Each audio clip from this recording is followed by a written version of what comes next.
Oedd y sesiwn gyntaf cyfansoddi ni efo'r Urdd Maes B a Clwb Ifor Neithiwr, a oedd o'n really cool, really exciting, a dwi'n really excited i weld beth sy'n digwydd dros yr wythnosau nesaf yma. Da ni wedi cael un tasg i wneud erbyn wythnos nesaf, sef sgwennu pennill amdan 2 eitem, un sy'n hoff liw ni, neu rhywbeth sy'n dod atgofion da, neu atgofion drwg. Felly, fydd o'n exciting gweld beth sy'n dod yn yr wythnosau nesaf yma. So, kiss. Keep it simple, stupid. Dwi newydd orffan yr ail sesiwn o gyfansoddi, a rhywbeth sydd wedi sticio yn dda iawn efo fi ydy'r keep it simple, stupid, neu kiss. Dwi'n teip o berson wneud fynd rownd y byd i ddeud rhywbeth sydd mond yn fod i gymryd 30 seconds i ddeud.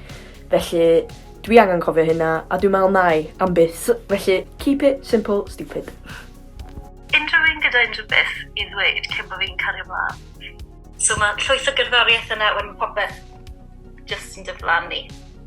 Mae'r 4 wsos wedi dod i ben heddiw. Dwi'n newydd orffan y sesiwn ola, a rai fi ddeud, oedd o mor cool, ofnadwy o helpful, ag oedd o'n really neis cael dod i gyfarfod pobl newydd, mond 4 awr oedd o, dwi'n teimlo fatha bod fi wedi gwneud ffrindiau newydd, a dwi'n really excited i gyfarfod nhw unwaith mae hyn i gyd drosodd.